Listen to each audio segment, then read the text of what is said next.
We're off.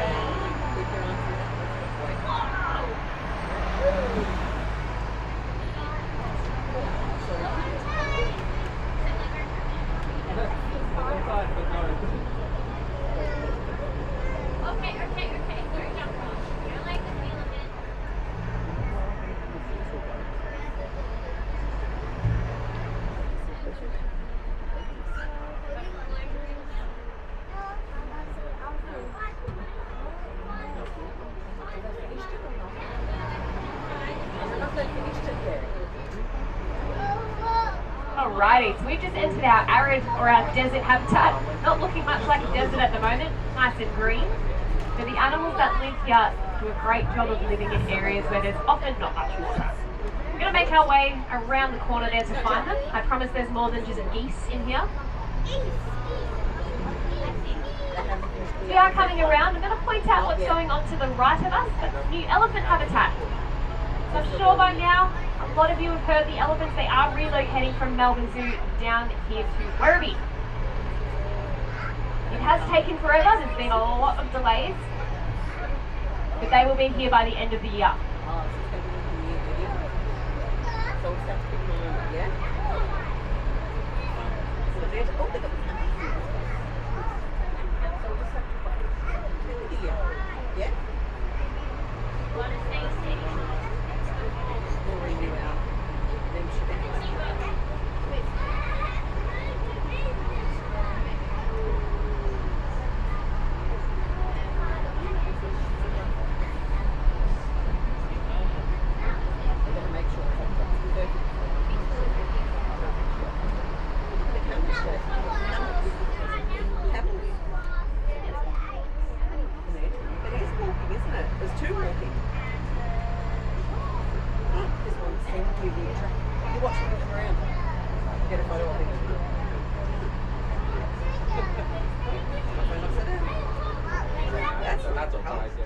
Okay, so we've got the first of our desert animals right here on the left.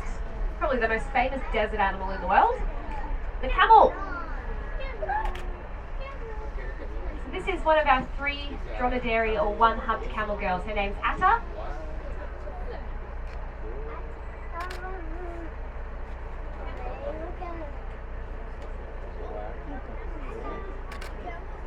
People are often surprised to hear that Australia has the largest population of wild camels in the world, but they are not a native Australian species. They're an invasive pest here.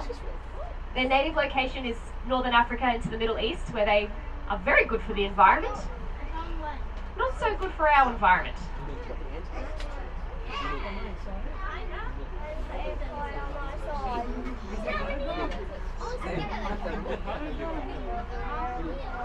And this other animal here, the beautiful white antelope, is the scimitar-horned oryx. Definitely not as well known as camels, but they are incredible desert adaptists. So camels can go about 2 weeks without drinking water. The oryx can go up to 10 months without drinking water, getting all their water from grass. We don't make them do that here at Werribee. In fact, I look like a liar because I can see one ahead having a drink of water. When they need to, up in the Sahara Desert where they're found.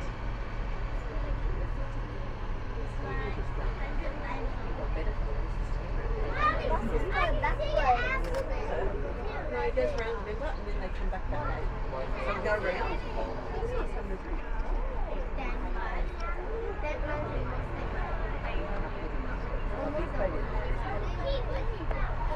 Yours maybe not as big. Yours is just small.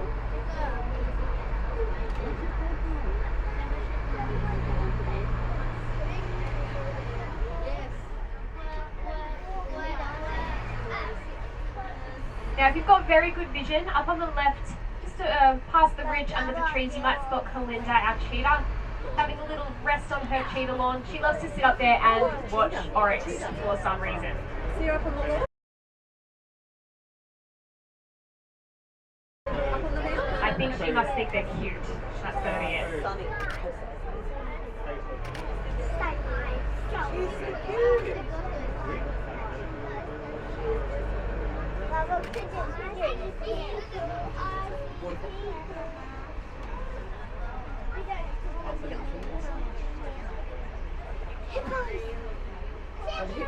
further. Now it does get pretty bumpy up ahead, folks. We're getting semi-aquatic, going through part of the hippo habitat. Now the girls currently aren't in here right now. They're over on the left at Hippo Beach. If you've already had a walk around the zoo, you may have met Primrose and her daughters Tulip and Lotus. If not, head up there once you're off this tour. See if you can spot them. Make sure you're sitting. There we go.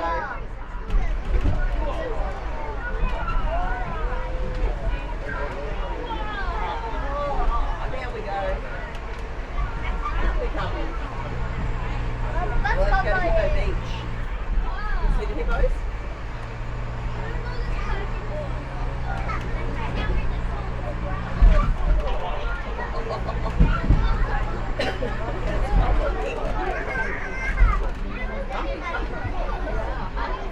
Bumpy, bumpy again.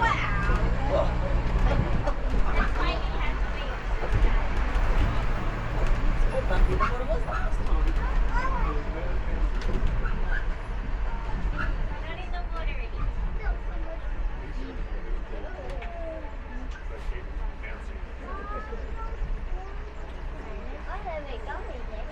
Where are we going next? No. I'm just going to hold on to it. Can't put that in.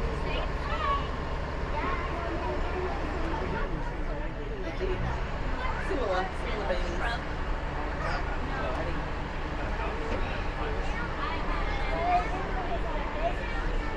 Going around this way.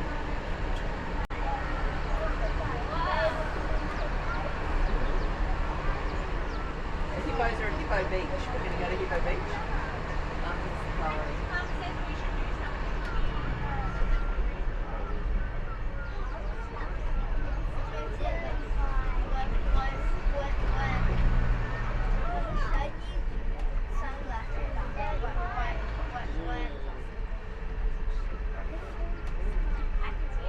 Now at Werribee we have 5 species of antelope.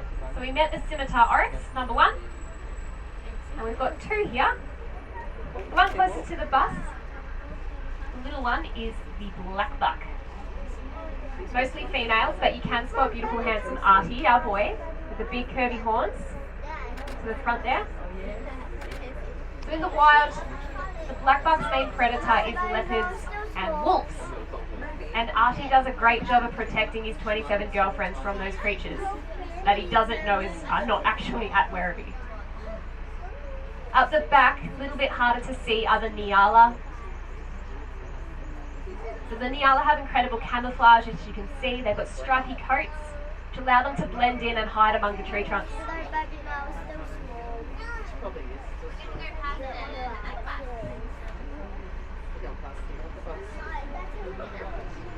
Yeah, close to the coast.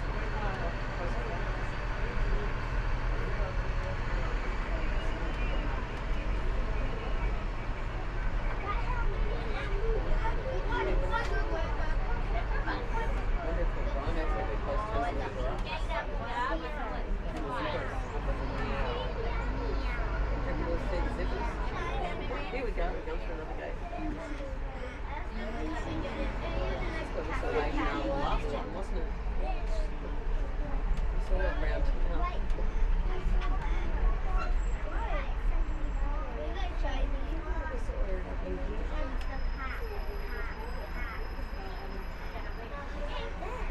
She might be a pet for them, with their family. Oh,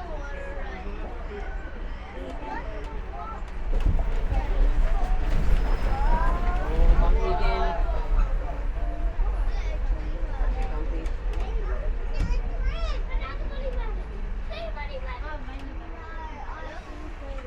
Alright, so just up ahead we're going to pass over the Werribee River. It's a very important wildlife corridor for the animals around Werribee.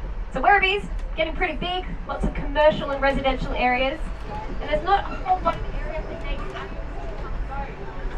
You've got turtles and platypus getting about Werribee River, wallabies along the riverbanks. It quite literally provides a corridor or a hallway for native species to pass safely throughout Werribee. Big hill up ahead, I'm going to have to absolutely send it, so hold on.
Okie dokie, everybody, welcome to Jurassic Park. Nah, no T-Rexes in here. This is our savanna habitat, home to our biggest species until we get those elephants. And they are all herbivores, so unless you're a plant, you are safe. We are going to make our way down into the lower savanna on the left. Get a bit closer to some of those big herbivores.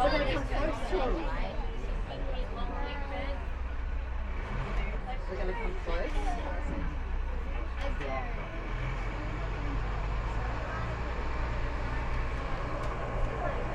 We're going to come close. Be careful, let them take people. Come back in a bit. Jake, don't have everything in there. Hands in. Jacob, hands in. All you have to sit back. Biggest bird in the world here on the right hand side, the ostrich. These are 3 of our 8 male ostriches. So at the back they're always together. Our buddy is Franklin, if there's any Swan fans on board. And we've also got Flick.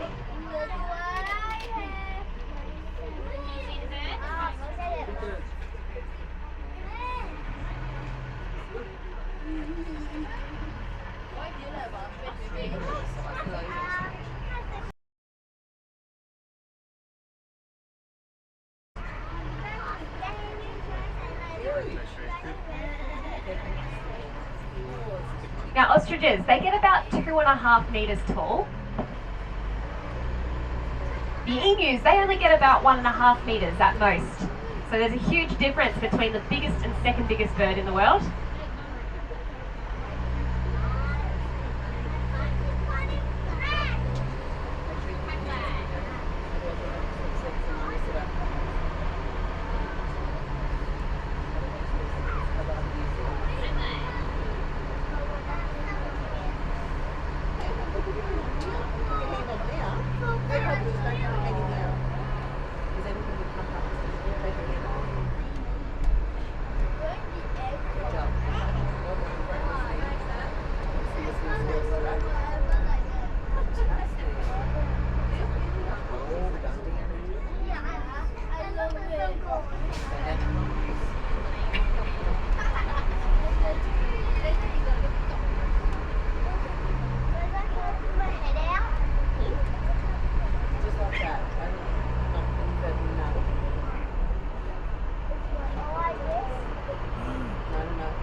Alright, this is antelope number 4 or 5.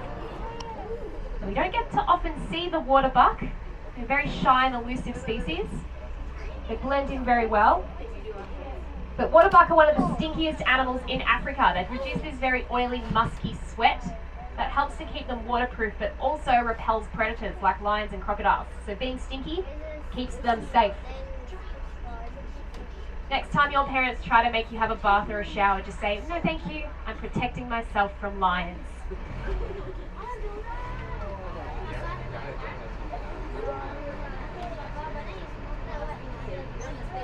On really hot days you can smell them. And I describe it as a combination between raw sewage and BO.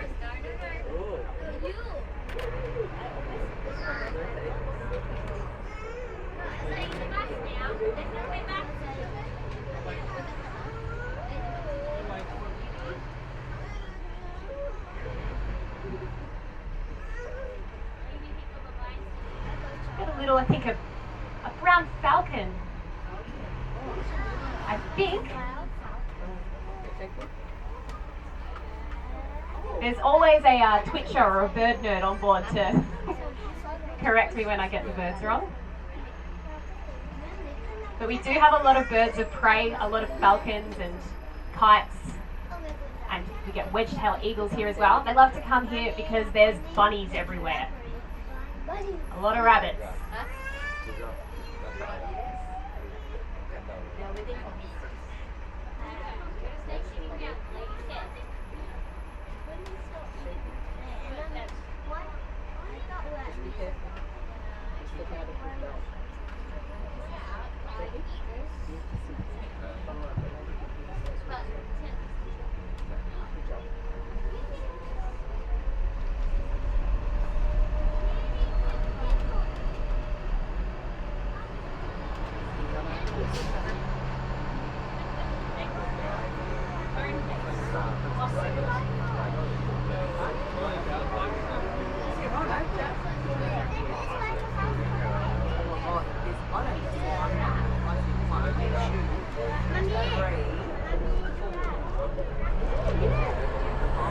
Rhinos. We're going to make our way and do a big loop and come back past them.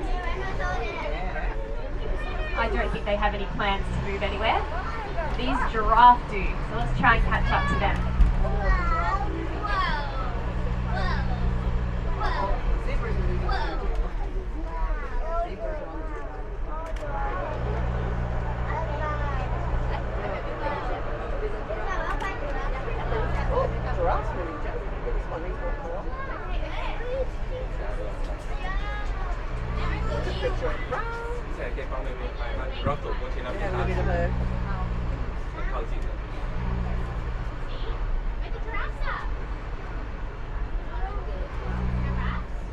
We've got 7 giraffe boys here at Werribee. No females, but we are part of the wider breeding program for giraffe in Australia. So we provide a place for any boys born that need to leave the maternal herd. They can come here to our bachelor pad.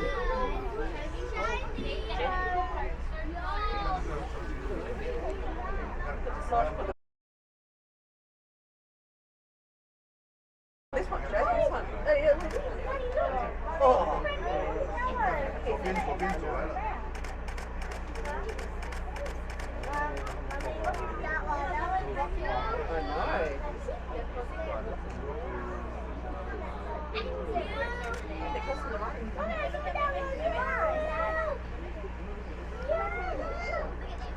I can hear people panicking about our eland with a stick on his head. They do this all the time. They actively will pick up sticks and just have them on their heads. Whether it's fun or it provides scratches, not sure, but they do it all the time.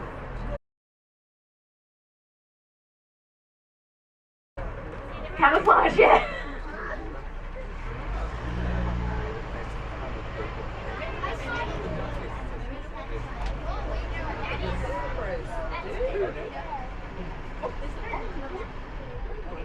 So you might notice that a few of our giraffe boys are smaller than the rest. They're our newest recruits. They came about probably 8 months ago to Werribee.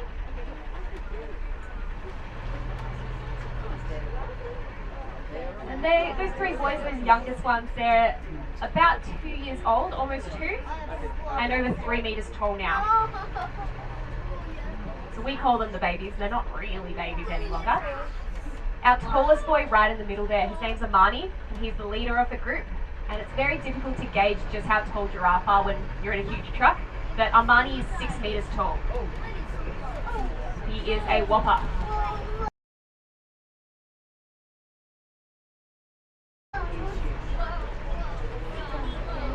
Oh good, and Jessie stopped to smell some food.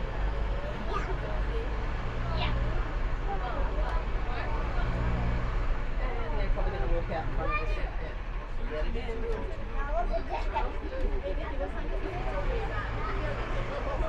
There they go, they're going to walk along.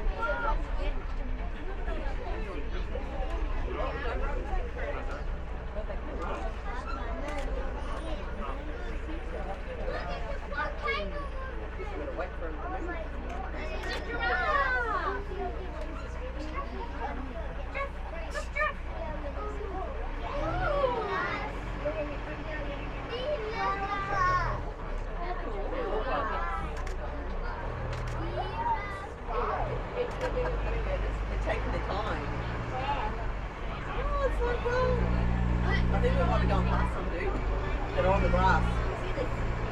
Oh, it's Jake.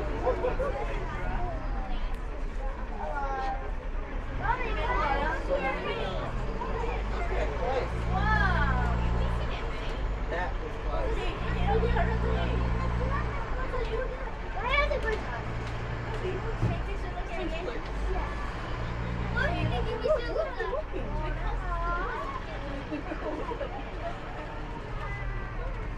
I don't think I know. This one's like, oh, I'm just going to stand on the road. Yeah, I'm just going to stand. Oh, here we go. I've got another one coming across.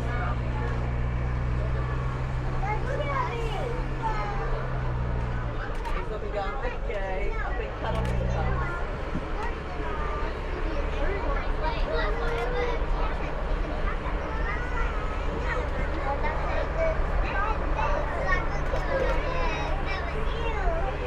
Now these big things that look like cows we've seen dotted about, they're not cows, they're eland. Biggest antelope in the world. 5 of 5. All of them. Although they're not cows, they are farmed in various African countries for milk. And why would you drink eland milk? Why not just farm cows? So eland milk is so fatty that it can last months not being, like, unrefrigerated is the word, I suppose.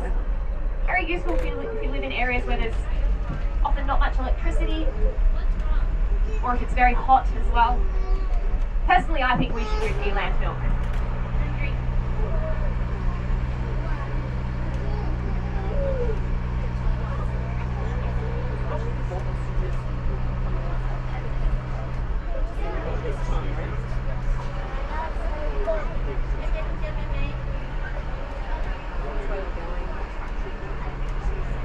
This one.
Going up the hill.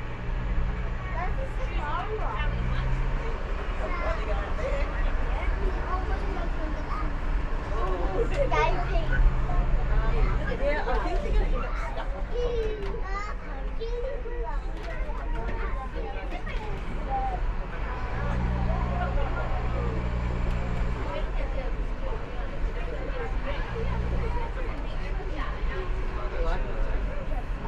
But spot some of our giraffes, zebras, the stripy ones, not the spotty ones, having a bit of a, get into a game of fisticuffs. This is super normal. I don't need to call the zookeeper. But biting and kicking and being quite aggressive is part of zebra communication. They're quite an aggressive species.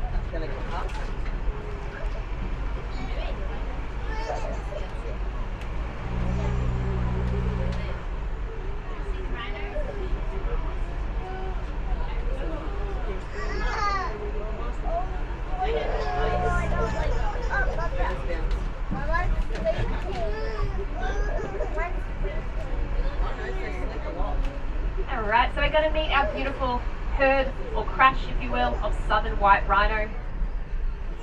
Looking pretty lazy right now. Get out, Jackie.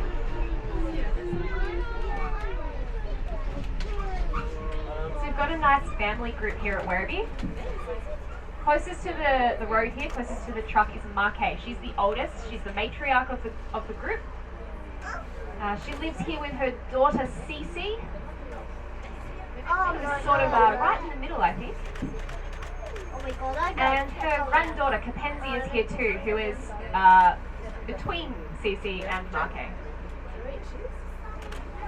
We are hoping that in the near future, Capenzi and her boyfriend Kafaru, who is up the back on the right, might give Marque some great grandchildren.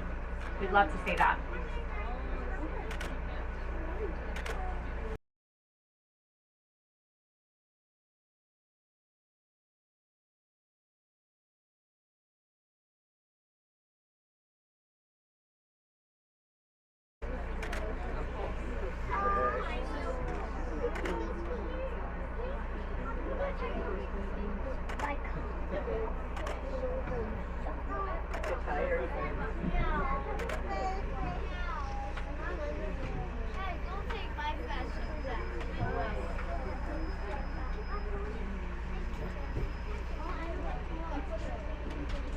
So how big are our rhino? Capenzi's currently our biggest. She's just over 2,300 kilos. And do they ram the trucks? Yes, they do.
Time in.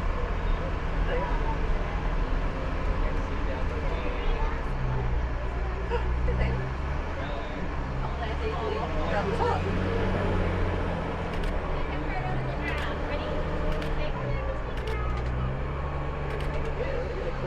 She's going to try and get I around. go back on the river. Yeah. They're going for a big walk.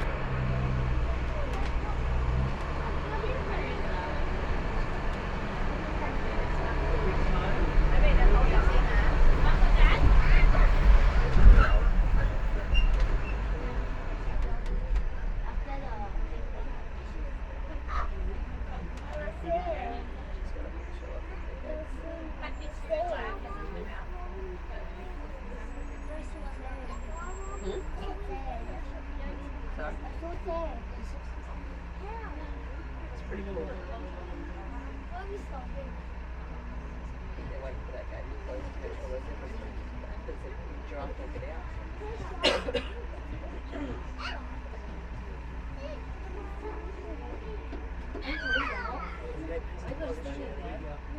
Everything's closing now. Just wait for the gate to close. Alrighty. Gonna go back down the big hill.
our crocodile on the island.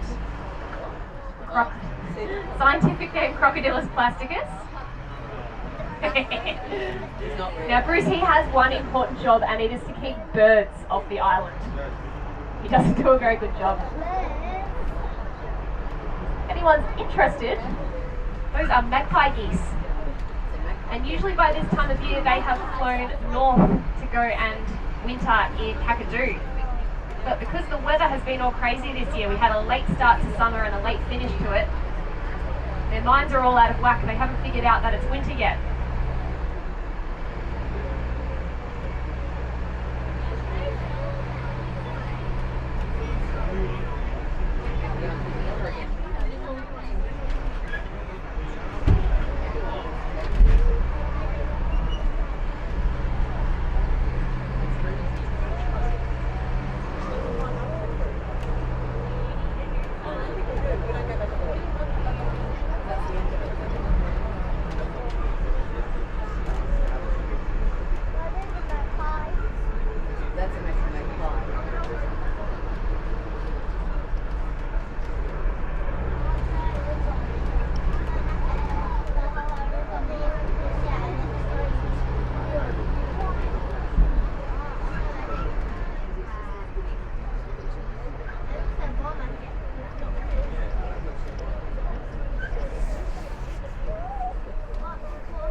Alrighty, so we're just about back at the safari station, so thank you so much for joining me today. A big extra special thanks to our zoo members. Without your continued support, we couldn't do the conservation work we do, so thank you very much. When you do disembark, just double check you've got everything with you. Any items left behind, I get to take home and sell on eBay, so double check. Once again, my name's Bronte. I hope you've had a wonderful day at your zoo and a wonderful long weekend too. Thank you very much. Have a great day.